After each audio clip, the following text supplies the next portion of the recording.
Très heureuse de vous retrouver dans votre émission, une émission de distraction intelligente.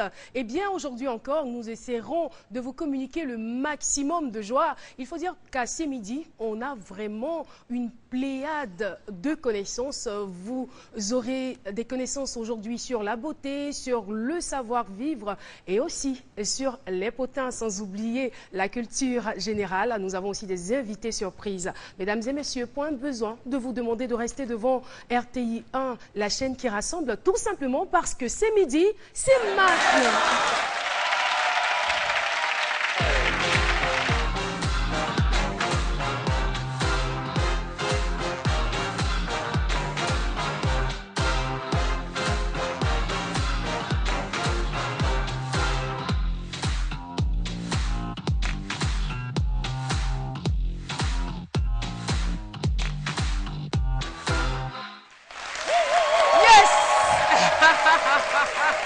Oui, nous sommes contents de vous retrouver, de retrouver ce charmant, chaleureux et aimable public. Avec moi aujourd'hui, Alissa Zena. Aïe, aïe, aïe. Je sens que ça va chauffer tout à l'heure avec les affairages.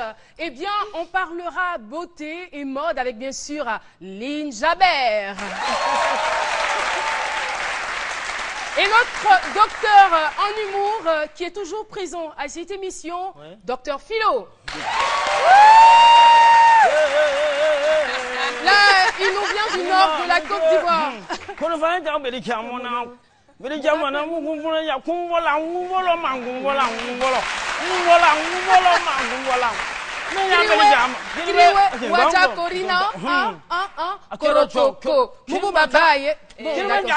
Ça va revenir au glamour là. Voilà, c'est une chanson que j'aimais bien dans mon enfance, Sorongana qui l'a chantée. Je suis dans cette logique-là même de la valorisation de la culture africaine, la tenue Sénifo et autres. C'est que les Sénifo, c'est un peuple africain. Il y a les Sénifo au Burkina, il y a les Sénifo au Mali, même à Tokyo en Chine, il y a les Sénifo là-bas. Ah, ouais, ça faut. Et je crois que c'est quand même à juste titre que vous êtes assis côte à côte parce qu'on retrouve la belle femme Akan qui est là, assise dans sa tenue traditionnelle. On en reparle bien sûr.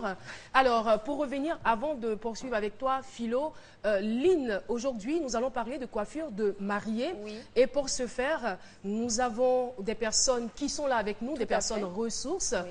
Alors, on a une coiffeuse professionnelle qui est là avec nous. Et un mannequin qui va donc se prêter au jeu. Elle est dans une superbe robe de mariée. Voilà, donc elle se fera coiffer au cours de cette émission. Tout à fait. Donc au cours de l'émission, Caroline, on aura vraiment une démonstration de coiffure de mariée. Là, comme on remarque, le mannequin qui est là a vraiment les cheveux tirés, attachés, tout simple.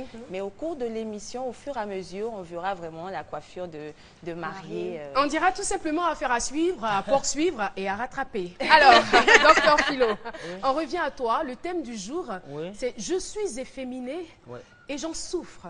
Alors, qu'est-ce que tu en penses? On te retrouve tout de suite. Ben, c'est parti.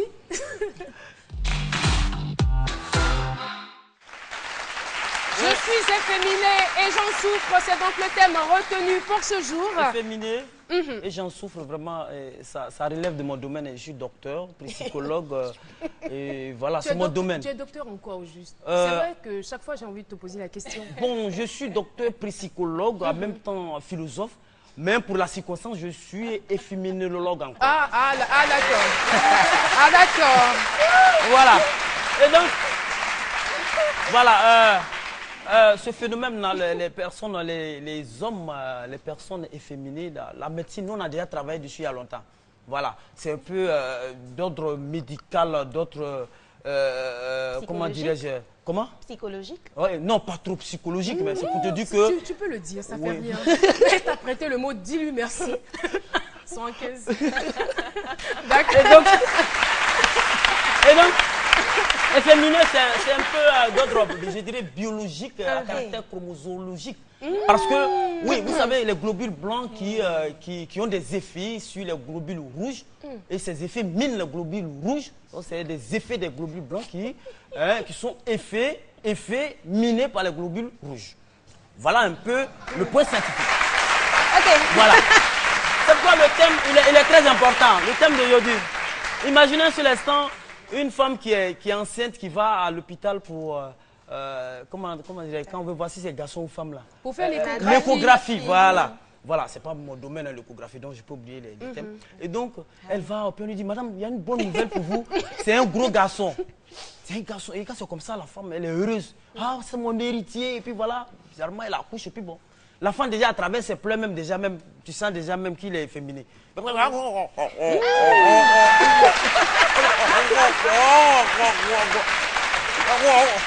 c'est énervant, c'est écœurant. Tu dis quelqu'un est ton héritier, regarde comment il pleure d'abord. Et puis c'est des personnes, c'est vrai que on le voit souvent, ils vivent difficilement. C'est vrai, ils souffrent. Quand ils passent partout avec les démarches, vous voyez, ça énerve au fait. Eux aussi, c'est pas. Et quand c'est comme ça, les gens sont écœurés. Quand vous allez comme ça chercher travail, on dit les garçons, faites un rang, il est dedans. Il est dedans. Donc ça énerve. Souvent même ils sont pourchassés, on veut même parfois même on a envie de les lyncher même. Tu les accuses alors? Parfois, ça arrive. Non, c'est pour dire aux uns aux autres que quand on est féminin, on n'est pas... Il décrit voilà, la réaction de la société en général. Parce que les gens pensent qu'ils sont en griffe homosexuels. Être féminin n'est pas forcément être homosexuel. Voilà. Et ils en souffrent, les gens trouvent que c'est du gaspillage. Parce que le physique est là. Toi, tu vois, le garçon, il n'a pas pris bout d'oreille, tu es même chauve à lui. Bon, c'est lui, donc ça énerve. Il est comment? Hein? Merci beaucoup. Merci beaucoup, docteur Philo.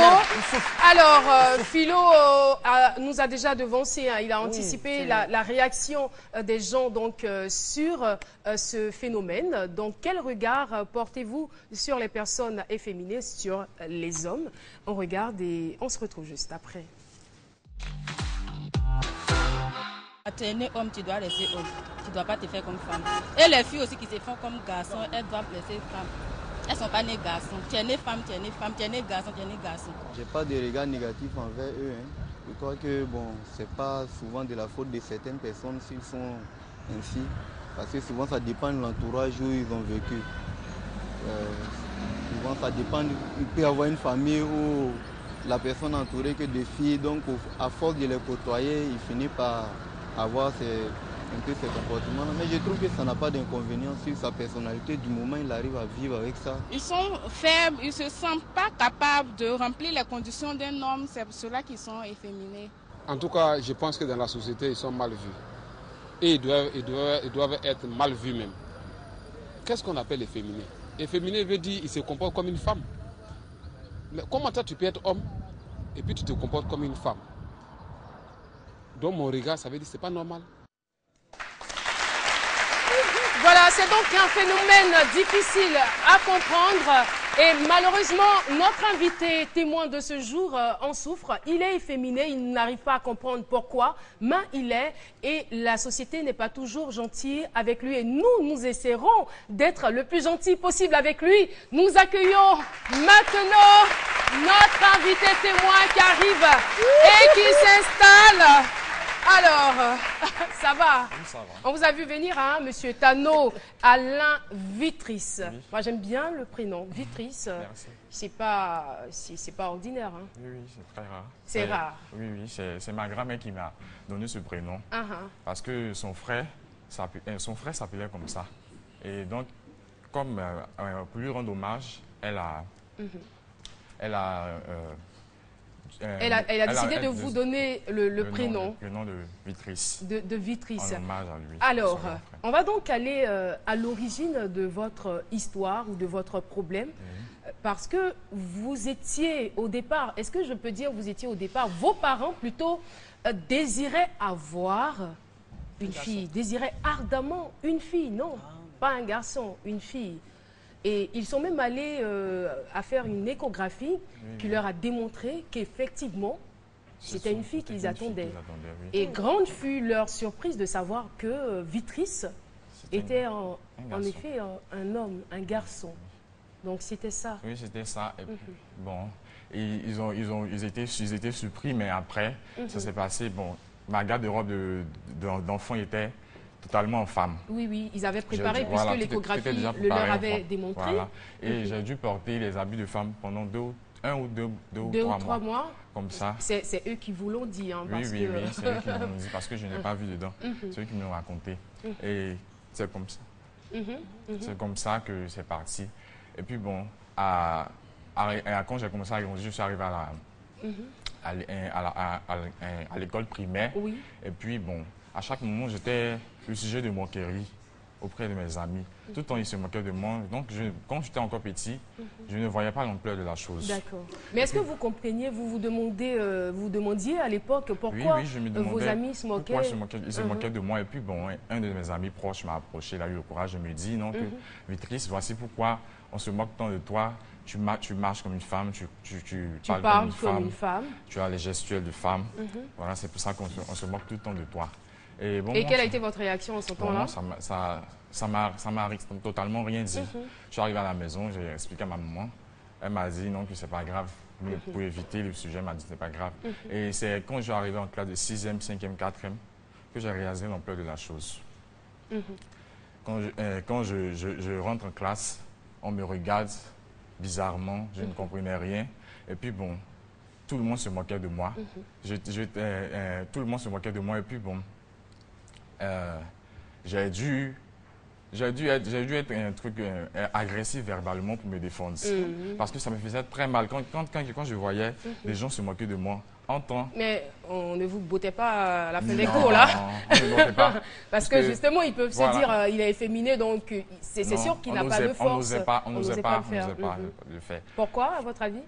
Bon, parce que par compassion? Oui, peut-être, c'est ça aussi. Donc, et puis bon...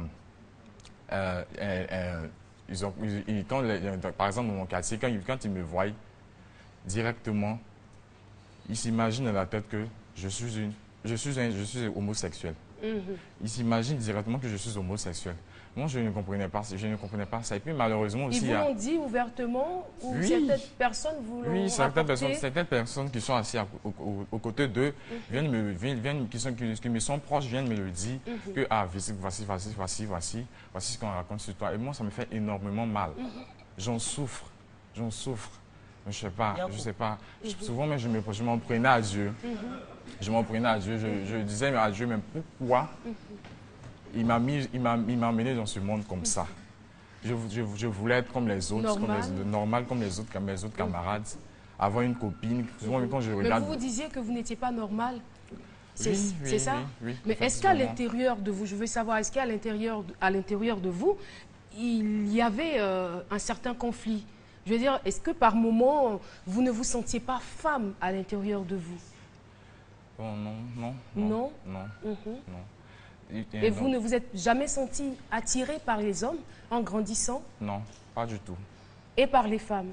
Si. Vous avez déjà dragué? Oui, j'ai déjà dragué. Vous avez quel âge en ce moment? J'ai 21 ans. Vous avez 21 ans? Oui. Vous avez déjà une petite amie? Non. Jamais? Non? Bon, quand j'étais...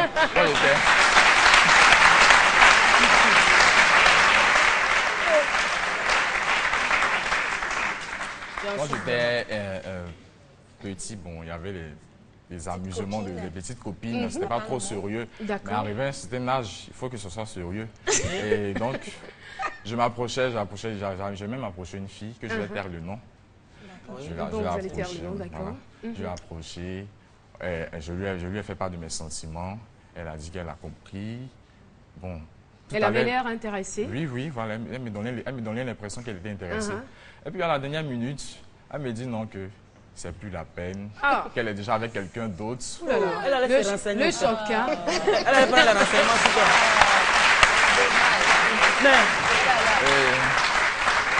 Oui, Philo?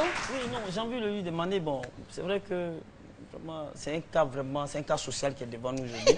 Parce qu'un homme, garçon qui est assis là, vraiment, on le prend pour femme. Mais vous, est-ce que si on prend dans le public ici une fille tout de suite là, puis on fait la démonstration ici tout de suite, elle vient, vous touche un peu, elle vous touche un peu, est-ce qu'il peut y avoir réaction? Oui, il peut y avoir réaction. C'est sûr? Oui, il peut y avoir réaction.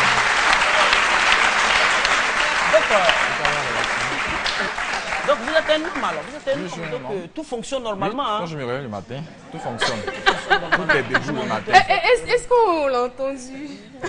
Est-ce qu'on l'a entendu? Quand je me réveille le Quand il se matin, réveille le matin, tout fonctionne normalement. D'accord. Le On radiateur. va s'arrêter là, voilà. On peut masquer les gens. On se comprend entre adultes, Adultes. voilà, il ne faut pas rentrer dans les Les détails oui, c'est ça. Le pour ne radiateur. pas choquer. Le radiateur. Donc c'est ça. Et puis, je lui ai demandé pourquoi, à la dernière minute, elle me disait ça. Elle me dit non, qu'il n'y a rien, il ne se passe rien. Bon, je ne suis pas amoureux de toi tout simplement. Je te vois comme un ami, tout et tout. Je lui ai demandé, tu n'as rien remarqué sur mon comportement, ma façon de parler. Elle me dit non. Mais là, parce que ça constitue un complexe pour vous, donc automatiquement vous vous dites, oui, c'est parce que automatiquement, vous êtes c'est par rapport efféminé à- qu'elle n'a pas voilà. envie Voilà. de se mettre C'est avec par sa rapport à ça, copine. C'est par rapport à ça, puisque bon, elle va envoyer son copain. Imaginez qu'elle a un copain efféminé, elle envoie en famille, elle présente à sa maman et à son père. J'imagine un peu. Qu'est-ce que... Attendez que je fasse un peu la scène là. Alors, bonjour papa. Alors papa, je te présente Vitrice. Mon Et copain. Vitrice qui arrive. Bonjour papa.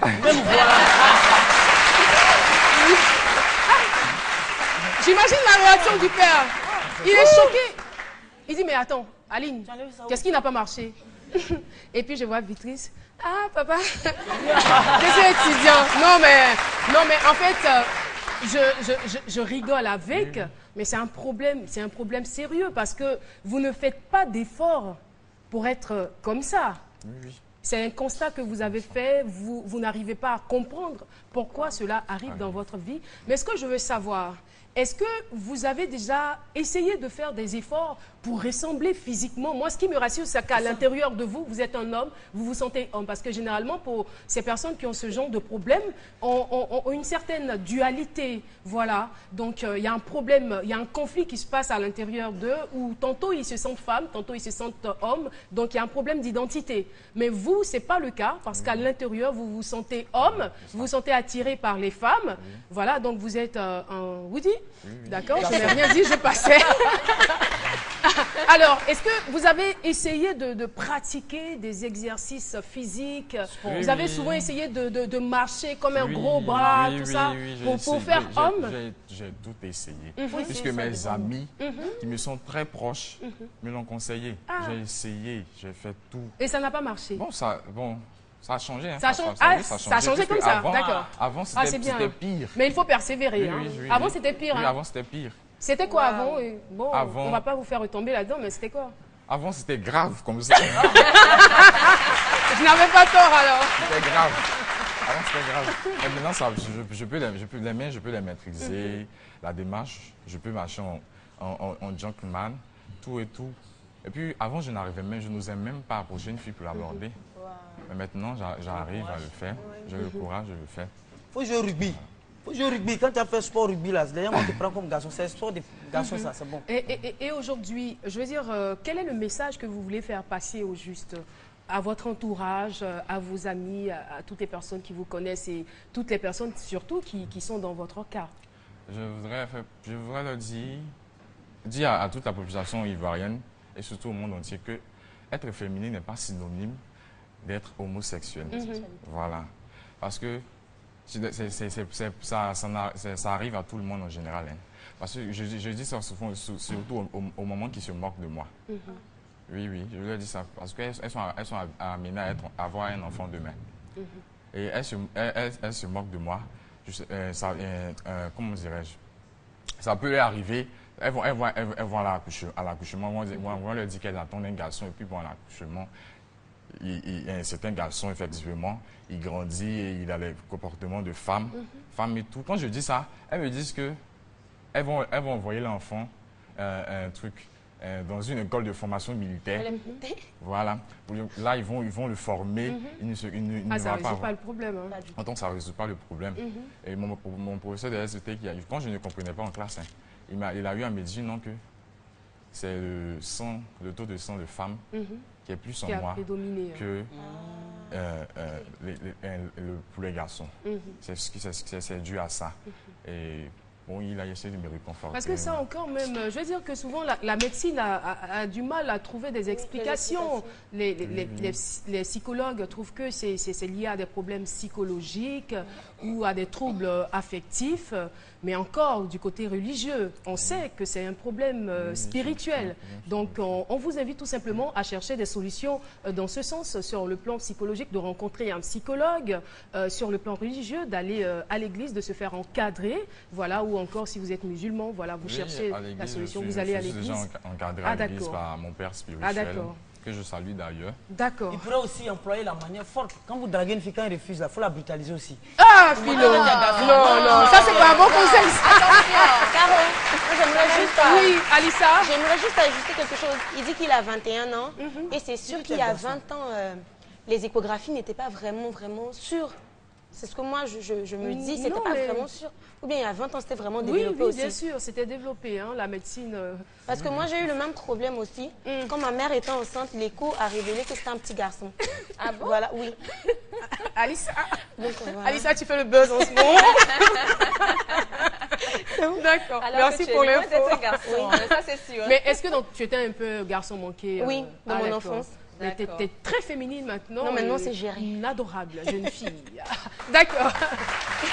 Bon, moi, il faut lui donner gant là, pardon. Alors, Vitrice, en tout cas, on te remercie d'être venue sur le plateau. Vraiment, merci, merci encore, merci. On va faire un exercice. Et Dr Philo a juste une petite surprise pour toi. Tu vas devenir garçon, on dit la main ça là. Voilà, on encourage Vitrice. Hein. Vitrice, moi je suis de ton côté. Combat de boxe avec Dr Philo, voilà, pour montrer... L'exercice commence dès maintenant. Garçon, tu es comme femme. Alors, voilà, donc vous suivez C'est Midi. Et tout comme Vitrice, vous avez une histoire émouvante, intéressante, passionnante à raconter. N'hésitez surtout pas à nous appeler au 22 01 0000 pour venir sur ce plateau. Voilà donc le numéro qui s'affiche au bas de l'écran. Et là, ça va chauffer tout à l'heure parce qu'on va assister à un combat de boxe entre Dr Philo et Vitrice. Linjaber. Aïe, aïe, aïe, ça c'est vraiment un phénomène. Hein. Franchement. Non, mais Philo, doucement avec Vitrice. Hein. Non, c'est pour taper ça là, il va s'exercer. Ah, d'accord. Voilà. Alors, c'est juste des entraînements. D'accord, c'est juste des entraînements. Alors, voilà. Vitrice, moi, je te soutiens. Hein. Tu fais comme moi. Donc, frappe le plus fort possible. Les gens disent que tu es comme femme. Hein? Donc, regarde, tu vois un peu. Je crois, on les voit maintenant. Tape, voilà. Voilà. Voilà. Oui. Non, attends. Allez, vas-y. Tape, vas-y. Toi, tu es un garçon, on dit là. En bas. Tape. Voilà. Ok, comme ça, regarde là.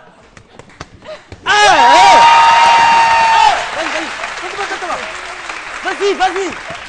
Voilà. Bon, c'est bon, merci. C'est bon. Je crois qu'au sortir de cette émission, on ne vous traitera plus, on vous regardera plus comme auparavant. Hein. Cette dernière couleur, elle a failli rater.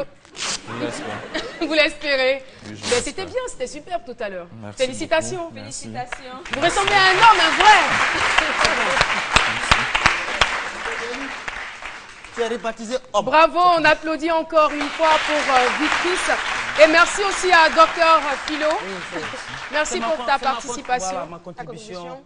Voilà à les masculinités. Quoi? Tu fais de la boxe, Philo? Tu fais de la boxe? Oui. Moi, je fais pas la même. Moi, je fais pas boxe. Boxe là, ça c'est... T'as de la force. Voilà, c'est donc l'heure de la pub sur RTI 1. On se retrouve juste après.